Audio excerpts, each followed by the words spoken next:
क्या चक्कर है? ये लाल बिंदु बार बार मूव क्यों कर रहा है? आंखों ही आंखों में इशारा हो गया, बैठ बैठ जीने का सहारा हो गया।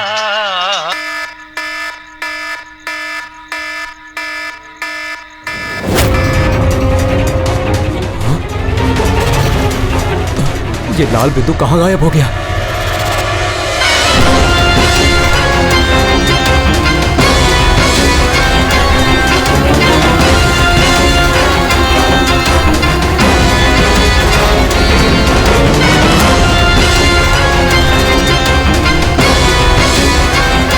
ये जो भी है मेरी तरफ ही आ रहा है।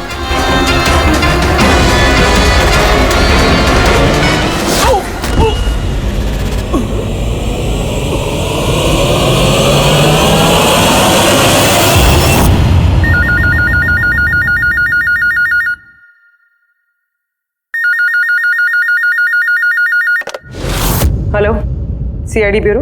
मैडम, मेरे दोस्त की मदद कीजिए, उसकी जान खतरे में है। जान खतरे में है? क्या हुआ आपके दोस्त को? मैडम, शशांक कल रात से गायब है, उसका कुछ भी अता पता नहीं है। आपने मिसिंग कंप्लेंट लिखवाई? उससे कुछ नहीं होने वाला है मैडम, उसका कोई फायदा नहीं। मुझे पता है उसको कुछ हो गया है। कल रात को वो मुंबई के किसी सुंदर नगर इलाके में फॉक्स हंटिंग के लिए गया था। क्या मुंबई में लोमड़ियों का शिकार?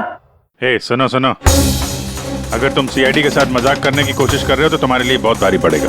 2 मिनट लगेगा तुम्हारा लोकेशन ट्रैक करने में और गिरफ्तार करने में। मैं सच में मजाक नहीं कर रहा हूँ सर, सचमुच में उसकी जान को खतरा है। आप प्लीज जाइए, उसको ढूंढिए। नाम पूछिए उसका।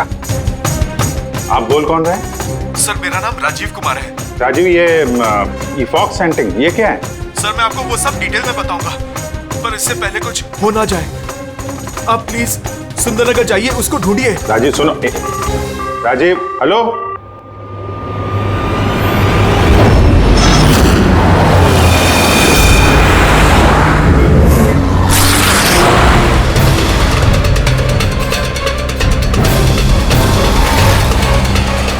सर एक मिनट, वो गाड़ी पीछे बिल्डिंग में है सर।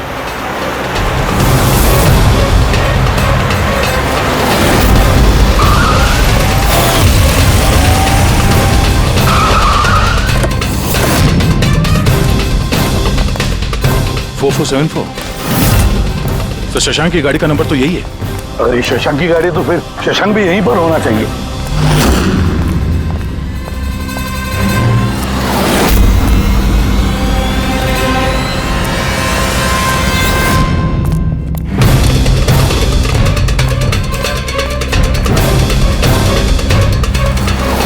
ओह माय गॉड,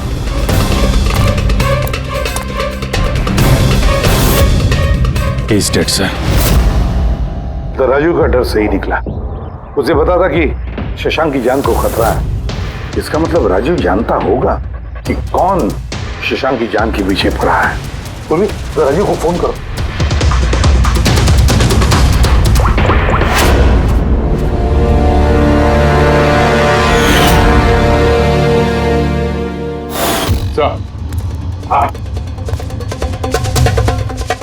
दो गोलियों के शेल, .38 कैलिबर। सर ये राजीव फोन नहीं उठा रहा है। सर, कहीं इस राजीव की जान को भी खतरा तो नहीं है?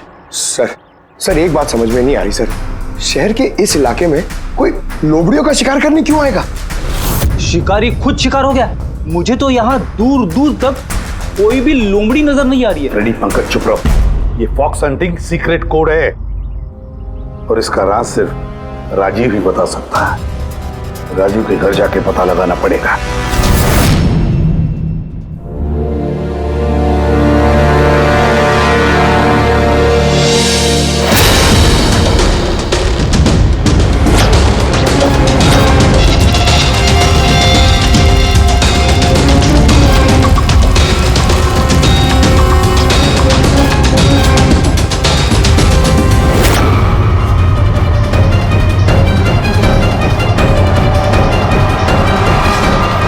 He's dead.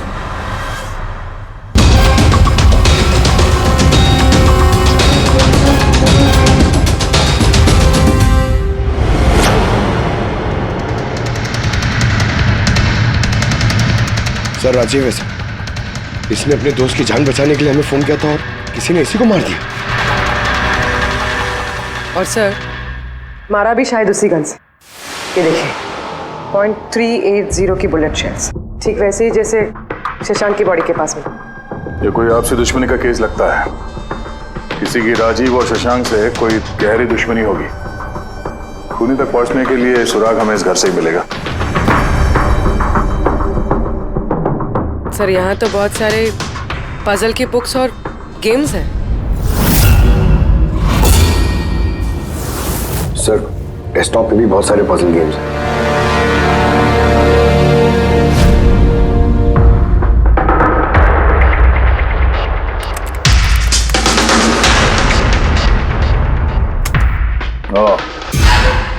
लगता है इस राजीव को पहेलियां सुलझाने का बहुत शौक था। ये देखो, उसके इस लैपटॉप पे ये पजल गेम का वेबसाइट खुला हुआ है। लेकिन सर इस पजल वाली वेबसाइट में है क्या? पूर्वी, लगता है ये वेबसाइट एक ग्रुप की तरह है। ये पजल प्रेमियों का ग्रुप। इस वेबसाइट पे जितने भी मेंबर्स हैं ये सब पहेलियों के शौकीन हैं। ये देखो, यहाँ पे ये पहेलियों के पिक्चर्स डाल रखे हैं और यहाँ पे ये अलग अलग तरह के पहेलियों के खेल के बारे में बात हो रही है। ये क्या? ये शशांक भी इस वेबसाइट का मेंबर था? अरे हाँ सर, लेकिन ज्यादा पुराना मेंबर नहीं था। इसने पिछले महीने ही वेबसाइट ज्वाइन की। सर इसका मतलब वो फॉक्स हंटिंग भी एक पहेली है जिसे सुलझा के ही हमें वो खूनी मिलेगा। हाँ पंकज, और लगता है कि फॉक्स हंटिंग की अगली कड़ी हमें इस शशांक के घर पे ही मिलेगी।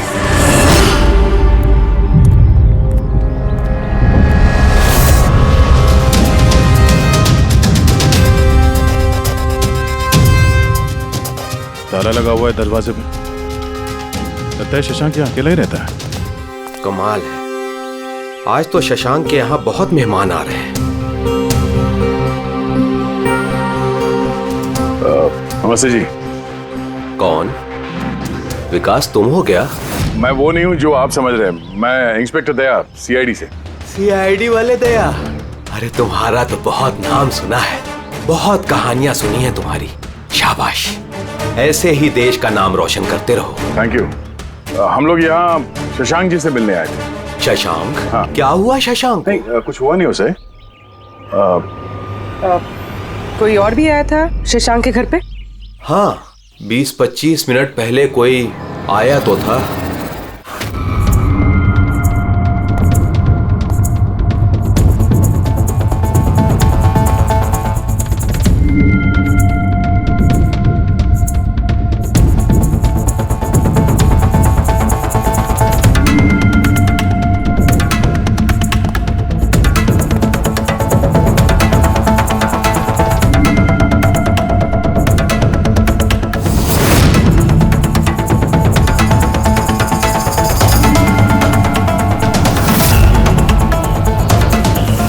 इलेक्ट्रॉनिक गैजेट्स, ये इंस्ट्रक्शन मैनुअल्स, ये सब देखकर तो लगता है कि ये शशांक एक इंजीनियर था।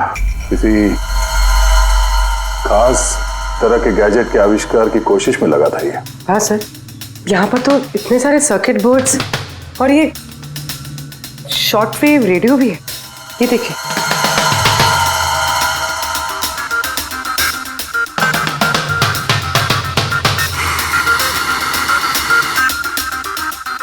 इस जगह पे सामान सब जिस तरह से बिखरा हुआ है, ऐसा लगता है कि यहाँ हमसे पहले कोई आया था इस कमरे की तलाशी के लिए। लगता है वो किसी खास चीज की तलाशी के लिए आया था। सर कहीं वो आदमी तो नहीं जिसके बारे में वो बता रहे थे कि हमसे पहले आया था? सर कहीं इस घर की चाबी तो नहीं है उसके पास? हो सकता है खूनी के पास शशांक के घर की चाबी हो सकती है, मुमकिन है। पर अहम सवाल ये है कि वो यहाँ ढूंढने क्या आया था, और जो चीज वो ढूंढने के लिए आया था वो उसे मिला है या नहीं। लेकिन सर यहाँ पर तो इतना सारा सामान है, हमें पता कैसे चलेगा कि कोई सामान गायब हुआ भी है या नहीं?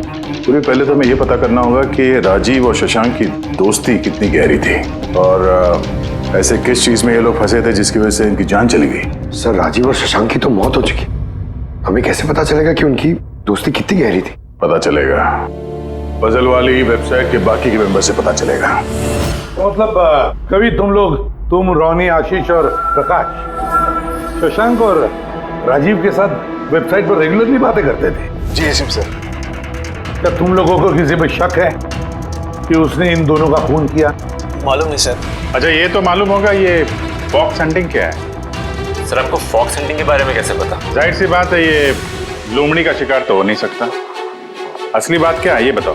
सर मतलब समझाना इतना आसान नहीं है, ये एक लंबी कहानी है। शुरू करो कहानी। सर कुछ 1 महीने पहले ही शशांक हमारी वेबसाइट का मेंबर बना था, पर उसे हमारी तरफ पहेलियों का शौक नहीं था। तो फिर? सर दरअसल उसे अलग अलग तरह के गैजेट्स का शौक था और वो ये दावा करता था कि हमारे सामने एक ऐसी पहेली रखेगा जिसे हम कभी सुलझा नहीं पाएंगे। अच्छा, तो क्या थी वो पहेली? सर उसने खुद का एक शॉर्ट वेव रेडियो बनाया था और अलग अलग तरह के स्टेशंस को चेक करते करते वो एक खास तरह के स्टेशन पे पहुंचा, जिस स्टेशन का नाम था नंबर स्टेशन। Number station? ये इसका नाम तो कभी सुना नहीं। अच्छा, इस पे नए गाने आते हैं कि पुराने गाने आते हैं? अजीब बात तो यही थी सर, उस स्टेशन पर कोई गाने आते ही नहीं थे, सिर्फ और सिर्फ नंबर आते थे सर। ये कैसा रेडियो स्टेशन है जहाँ पे सिर्फ नंबर्स आते हैं? सर नंबर भी हर वक्त नहीं आया करते थे, उनके आने का भी खास दिन और खास वक्त हुआ करता था। सर लगता है नंबर्स के बहाने कोई किसी को खास मैसेज दे रहा है, सीक्रेट मैसेज। शशांक ने उनके कई ब्रॉडकास्ट सीजन रिकॉर्ड किए थे और हम लोगों से कहा था कि हम उन नंबरों के तोड़ निकालें ताकि पता चल सके क्या गुप्त संदेश भेजे जा रहे हैं। तो क्या तोड़ निकाला इन नंबर्स का?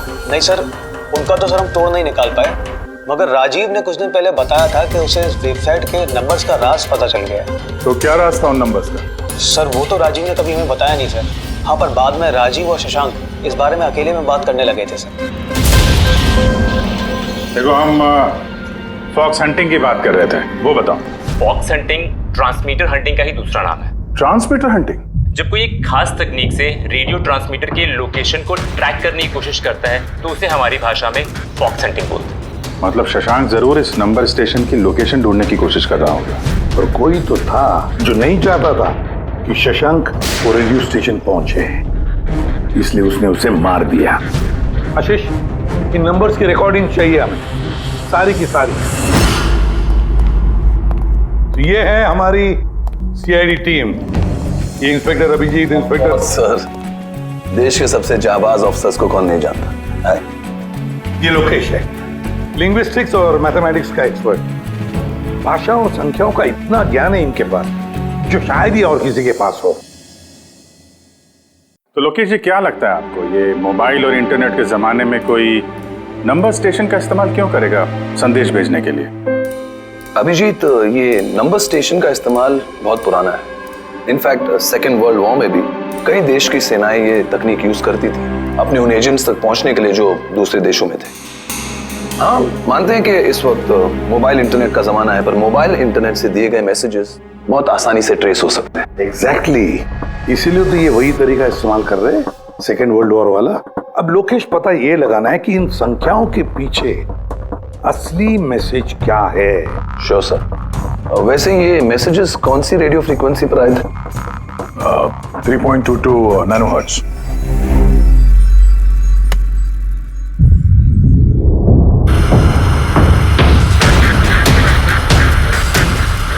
सर, इस रेडियो स्टेशन से तो कोई नंबर वंबर नहीं आ रहा है। I am not surprise. I am sure मुजरिम को पता चल गया होगा कि केस अब सीआईडी के हाथ में है, इसलिए उसने अपना मैसेज देने का तरीका या फिर रेडियो फ्रीक्वेंसी चेंज की होगी। तो नया चैनल ढूंढने में कितना वक्त लगेगा? बहुत मुश्किल है दया। एक नया चैनल ढूंढना मतलब रेगिस्तान में सुई ढूंढने के बराबर है। महीनों या तो सालों भी लग सकता है। नहीं लोकेश, हमारे पास वक्त भी नहीं है उतना। एक काम करते हैं, पुराने रिकॉर्डेड मैसेजेस सुनते हैं। लोकेश जी, ये मैसेजेस हफ्ते में 4 बार भेजे जाते हैं, मंडे, ट्यूसडे, वेडनेसडे और थर्सडे को। ये मैसेज सबसे पहले हफ्ते के सोमवार को ब्रॉडकास्ट हुआ था उस नंबर स्टेशन पे।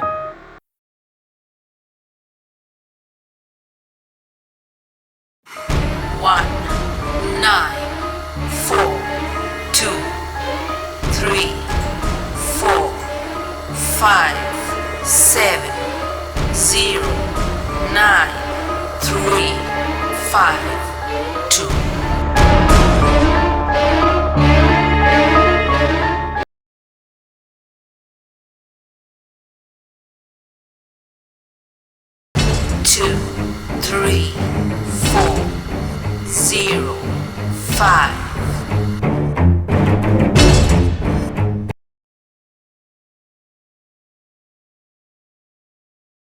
Six, 7, 2, 7, 1, 1.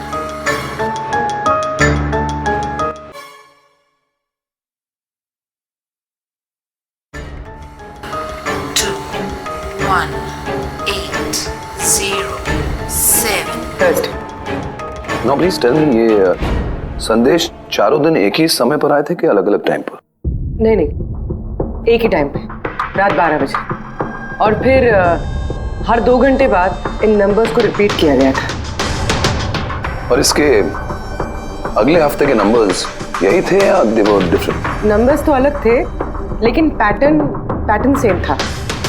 मंडे को 13 नंबर्स, ट्यूसडे, वेडनेसडे और थर्सडे को 6 नंबर। इससे साफ जाहिर होता है कि जो मुजरिम है रोज अलग अलग मैसेज भेजते हैं, और ये जो मैसेज ये लोग भेजते हैं वो एक मैसेज 4 हिस्सों में कर भेजते हैं। लोकेश जी, 1 मिनट प्लीज, मुझे कुछ समझ में नहीं आया, आप फिर से समझाएंगे? मैं समझाता हूं, तेरा पेपर देना था।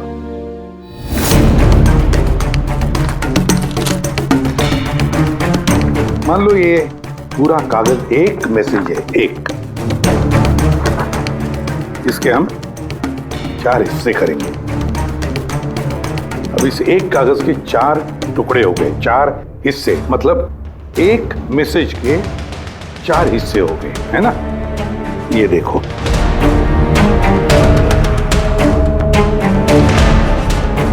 ये रहा मंडे का, ये रहा ट्यूसडे, वेडनेसडे और ये थर्सडे। तब ये सोमवार, मंगलवार, बुधवार और गुरुवार, ये 4 हिस्से जब एक होते तो एक पूरा मैसेज उनको मिलता था, है ना लोकेश? अभी नंबर्स को देखकर क्या लगता है तुम्हें, क्या मतलब है उसका? सर, ये नंबर्स के पीछे छुपा राज जानने के लिए मुझे 1 टाइम पैड की जरूरत पड़ेगी। 1 टाइम पैड, ये क्या है? जैसा कि मैंने आपको बताया, ये टेक्निक वर्ल्ड वॉर 2 में यूज होती थी। उस वक्त हर एक देश अपने स्पाइस को एक 1 टाइम पैड देता था, जिससे वो जो कोड्स हैं उनको डिसाइफर कर सके, जो सूचना है उसका मतलब निकाल सके। इसे कहते हैं 1 टाइम पैड। तो राजीव और शशांक के हाथ भी ये 1 टाइम पैड लग गया होगा, इसीलिए वो एक ऐसी पहेली तक पहुंच गए जो उनके लिए जानलेवा साबित हुई।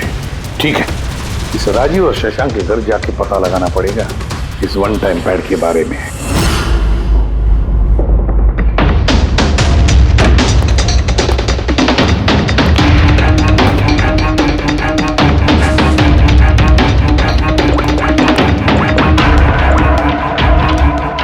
हेलो अभिजीत सर, यहाँ पर तो कोई कागज नहीं है। आपको कोई कागज मिला? हम लोग शशांक के घर में ही हैं, देख रहे हैं। कौन शशांक? कौन है यहाँ? आप आइए, पहचाना? इंस्पेक्टर दया। अच्छा, सीआईडी वाले दया। आप यहाँ कुछ काम थे यहाँ? हाँ, वो शशांक मेरी इलेक्ट्रिक केतली लेकर आया था कुछ दिनों के लिए, वही लेने के लिए आया था। पंकज, सर देखो वहां पे कोई इलेक्ट्रिक केटल है क्या? सर, ये इलेक्ट्रिक केटल तो शशांक की है, इंटरनेट से मंगाई उसकी, ये बिल है साथ में। नहीं, ये इलेक्ट्रिक केतली मेरी ही है। लगता है आपको कोई गलतफहमी हो रही है। ये केटल तो शशांक नहीं खरीदा था। नहीं दया, मुझे कोई गलतफहमी नहीं हो रही है। तुम्हारा ये ऑफिसर या तो झूठ बोल रहा है और या मेरी तरह अंधा हो चुका है। अरे बदतमीजी क्यों कर रहे हैं? मुझे दिखाई देता है और मैं झूठ नहीं बोलता हूँ। यहाँ पे बिल्स हैं, ये इलेक्ट्रिक केटल, इलेक्ट्रिक कंपोनेंट्स, ये सर्किट बोर्ड और ये किताबों का बिल। क्या कहा? शशांक ने किताबें खरीदी? एक और झूठ। अरे नो झूठ, ये मेरे हाथ में बिल्स हैं। शशांक किताबें खरीद ही नहीं सकता। एक मिनट, आप ये ऐसा क्यों कह रहे हैं? क्योंकि उसे डिसलेक्सिया है। डिसलेक्सिया? हाँ, डिसलेक्सिया। इस बीमारी से पीड़ित लोगों को पढ़ना ही अच्छा नहीं लगता। किताबें खरीदना तो बहुत दूर की बात है। पंकज वो किताबें कहाँ हैं? सर किताबें तो नहीं है, ये खाली डब्बा है। ओह, इसका मतलब है खूनी यहाँ किताबें ढूंढने आया था। तो वो किताबें ही वन टाइम पैड है जिसकी हमें तलाश है। ये कितनी किताबें?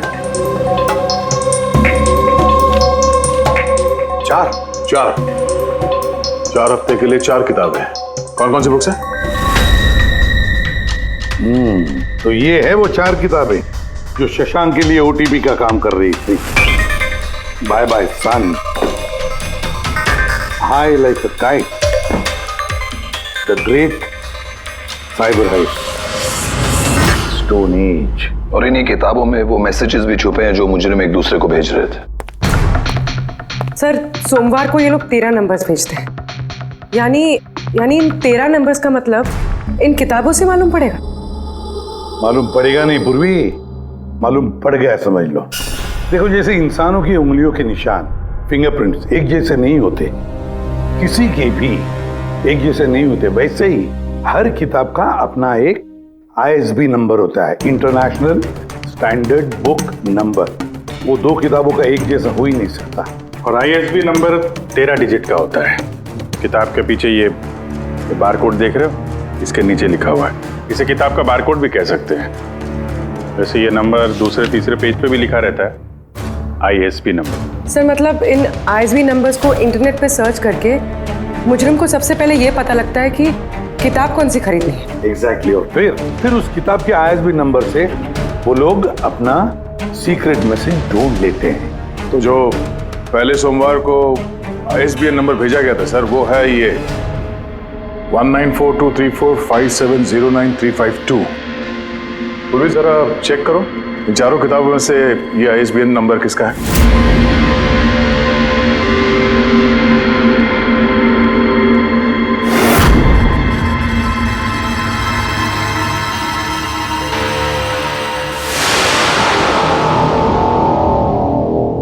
सर ये ISB नंबर बाय सन से मैच होता है। अरे वाह सर, ये तो बहुत आसान है, इसे तो कोई भी समझ सकता है। एग्जैक्टली। इसी तरह हफ्ते के बाकी 3 नंबर भी डिकोड किए जा सकते हैं। मतलब मंडे के दिन का तो उनको सीक्रेट मैसेज का पता चली गया, लेकिन बाकी 3 दिनों में किताब के पेज नंबर से, लाइन नंबर से और वर्ड नंबर से उन्हें मैसेज पता चल जाता है। सर ये ट्यूसडे को आया message 923405, 92 page number 34 line 05 word, मतलब 92 नंबर पेज पे 34 लाइन 5वां वर्ड। ठीक उसी तरह से हर हफ्ते एक नई किताब और एक नया संदेश।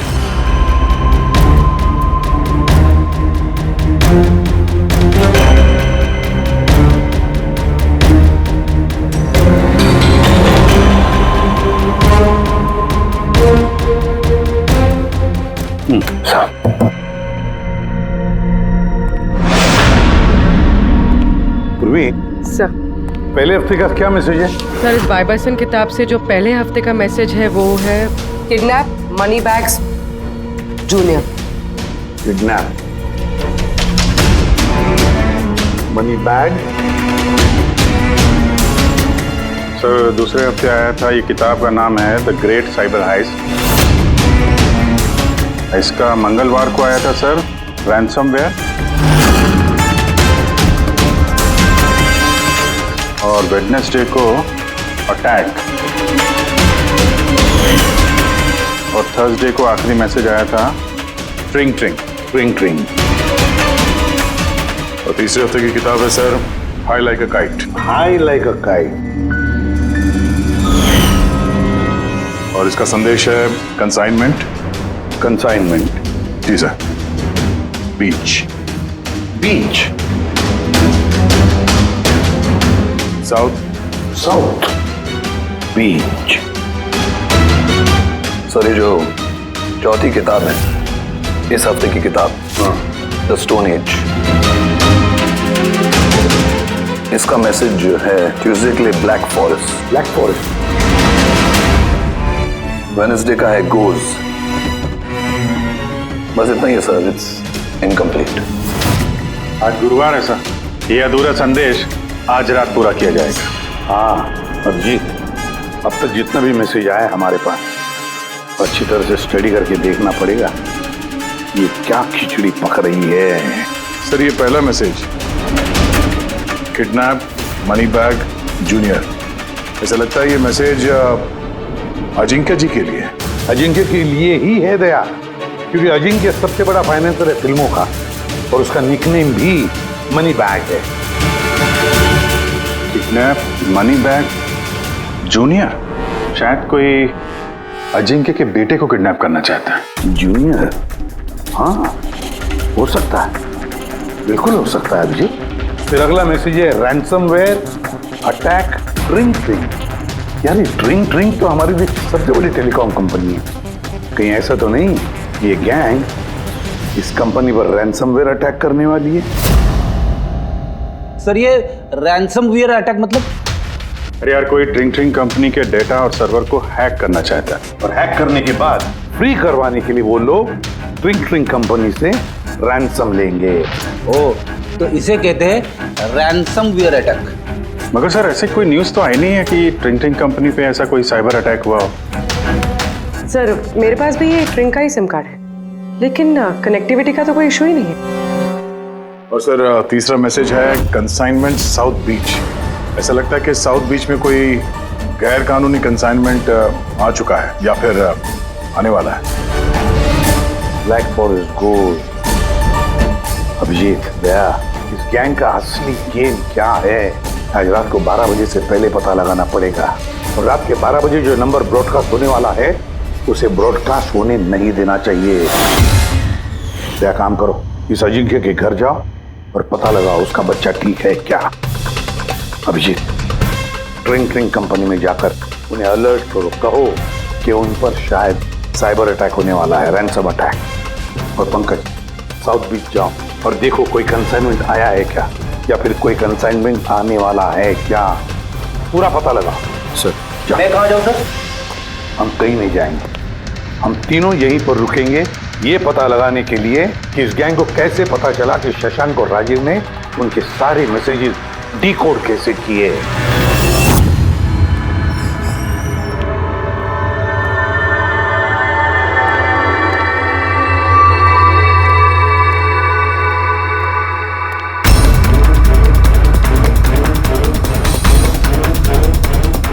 Personal files encrypted.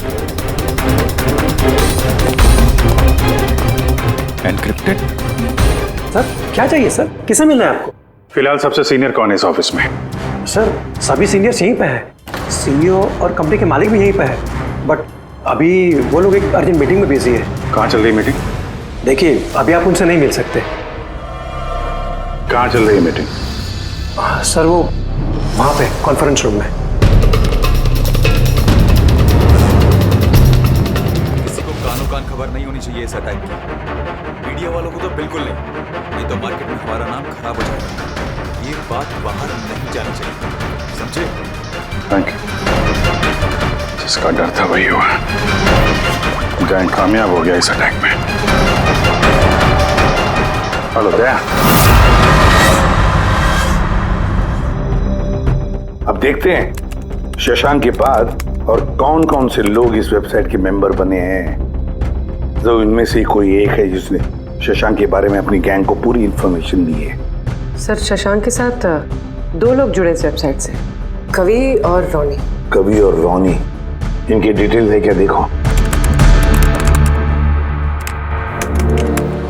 सर ये कवि थाने में रहता है और इसकी किताबों की एक दुकान है।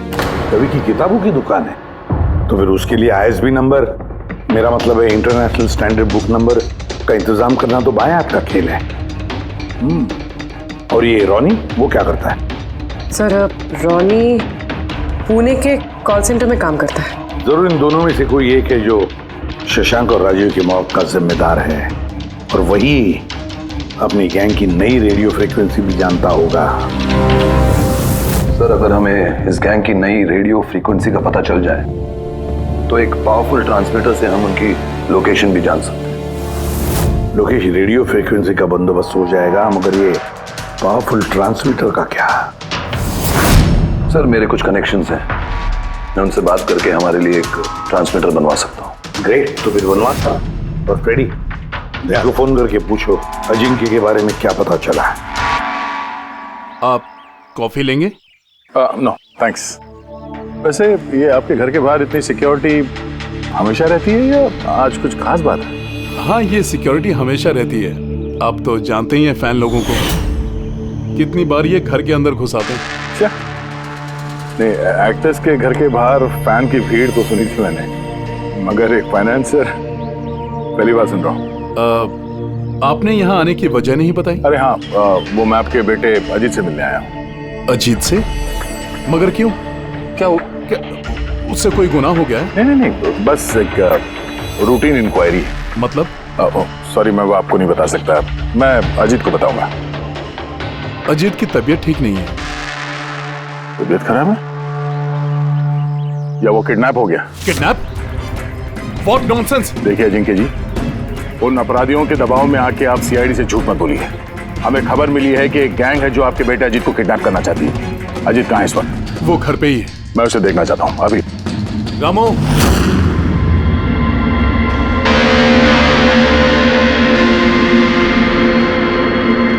अब तो तसल्ली हो गई। मैंने आपसे कहा था ना, मेरा बेटा घर पर ही है, उसकी तबीयत ठीक नहीं है। जाओ बेटा, कमरे में जाके आराम करो। एक मिनट,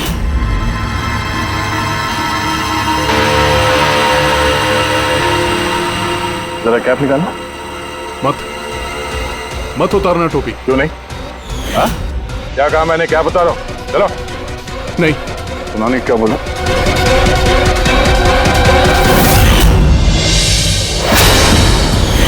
तो तुम्हारे कान को क्या हुआ?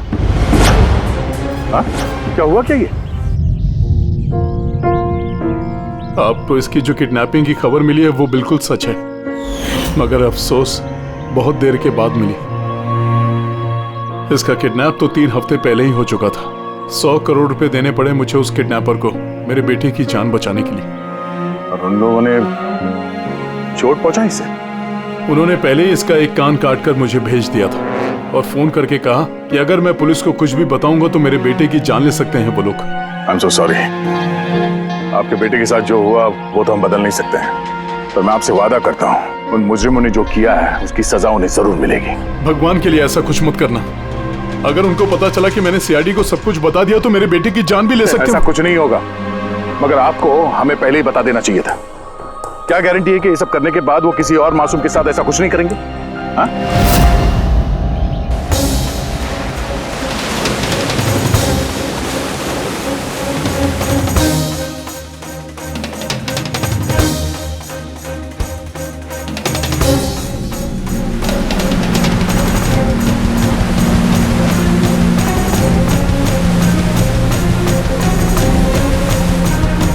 अगर वो कंसाइनमेंट आ चुका है और डीलिंग हो चुकी, फिर तो कोई सुराग मिलना चाहिए यहाँ पर।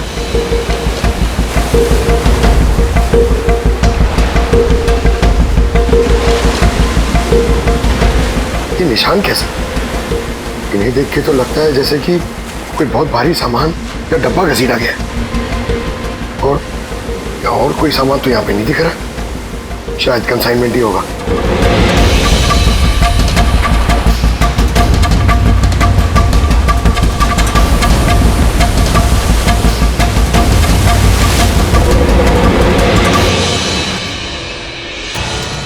आपके पास तो काफी अच्छा कलेक्शन है किताबों का मिस्टर कवि। आप लोग यहाँ मुझे बुला लिया होता मैं भी और आ जाता। हम लोग वीडियो चैट भी कर सकते थे फिर से। लगता है आपको हमारे यहाँ पर आना पसंद नहीं आया। जी नहीं, ऐसी बात नहीं है। क्या लेंगे आप लोग, चाय या ठंडा? चाय ठंडा तो बाद में ले लेंगे, फिलहाल तो हम लोग किताबें लेने आए हैं। मिलेगी? हाँ, क्यों नहीं। बोलिए कौन सी किताब चाहिए आपको? हमें 4 किताबें चाहिए। Bye bye son, the great cyber heist, high like a kite और स्टोन एज। क्या हुआ? किताबों का नाम सुन के नानी याद आ गई? अरे कोई अपने दुकान से इस तरह भागता है भला? मैडम वो लोग बहुत खतरनाक लोग हैं मैडम, वो मुझे मार देंगे। अगर सच नहीं बोलोगे तो फांसी पे चढ़ोगे। शशांक और राजीव के खून के जुर्म। नहीं, मैंने उनका खून नहीं किया। मुझे तो बस उन पर नजर रखने के लिए कहा गया था। किसने कहा था नजर रखने के लिए? कवि! कवि! हाँ, कवि! 6.21 नैनोहर्ट्ज। क्या? लेकिन कवि 6.21 नैनोहर्ट्ज। अब इससे पहले कि इस हफ्ते का आखिरी संदेश वो लोग भेजे और एक जुर्म करें, हमें इस गैंग को रोकना होगा। और सर, जितने भी जुर्म इस गैंग ने किए हैं सब के सब वीकेंड में किए हैं, शुक्रवार, शनिवार, रविवार। हाँ, मतलब गुरुवार के दिन आखिरी संदेश आ जाएगा और फिर फ्राइडे और सैटरडे, शुक्रवार और शनिवार के दिन वो लोग जुर्म कर देंगे। और सर, जुर्म सिर्फ एक तरीके का नहीं है, अलग अलग तरह का। ये kidnapping, cyber extortion. Sir forensic lab से आ रहा हूँ। डॉक्टर सालुंके को रेत से कोकेन की ट्रेसेस मिले सर। माय गॉड, बीच में ड्रग स्मगलिंग चल रही। न जाने किन किन गुनाहों से जुड़ी हुई है ये गैंग। देश की सुरक्षा को ध्यान में रखते हुए हमें इस गैंग को जल्द से जल्द खत्म करना ही होगा। Sir, transmitter 6.21 nanohertz, right? 6.21 nanohertz. तो हम इस गैंग के रेडियो फ्रीक्वेंसी तक पहुंच सकते हैं। अब आएगा मजा। अब हम फॉक्स हंटिंग करेंगे।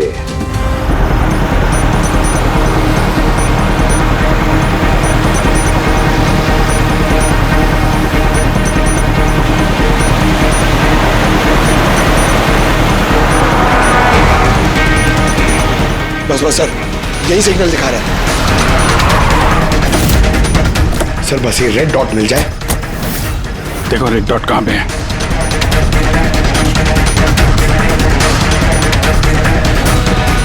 सर 12 बज रहे हैं। ये ब्रॉडकास्ट किसी भी वक्त हो सकता है। मैसेज मिस नहीं होना चाहिए। हाँ, किधर है सर? एक मिनट सर।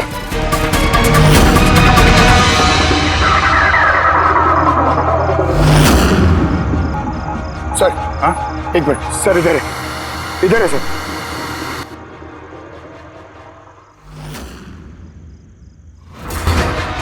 Nine, 2, 2, 3, 0, 9.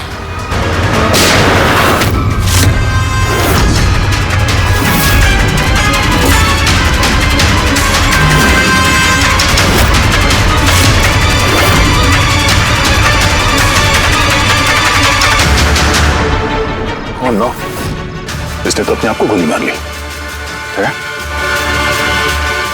आई गैंग का लोगो। इस गैंग से तो हमारा सामना पहले भी हो चुका है। कौन है तुम्हारा बॉस और कौन कौन लोग शामिल है तुम्हारे धंधे में? इसका जवाब आप मेरे मुंह से कभी सुन नहीं पाओगे एसीपी साहब। इस गैंग में काम करने वाले अपने बॉस का नाम बताने के बजाय आत्महत्या करना ज्यादा पसंद करते हैं। ये तो गया, लेकिन अगला जुर्म होने से रोकना होगा। वो क्या नंबर है उसका देखो। मैसेज का क्या मतलब है? 92 number page 2309, 23 number line. Kaboom. Kaboom? Kaboom क्या होता है सर? कबूम मतलब धमाका। धमाका मतलब कि कोई बम ब्लास्ट होने वाला है? पहले जो शब्द मिले थे हमें मैसेज से वो थे the stone age, black forest, ghost, और अब कबूम, ब्लैक फॉरेस्ट में धमाका। इसके पहले कि और मासूम लोगों की जाने जाएं, पता लगाना होगा ये धमाका कब और कहां होने वाला है।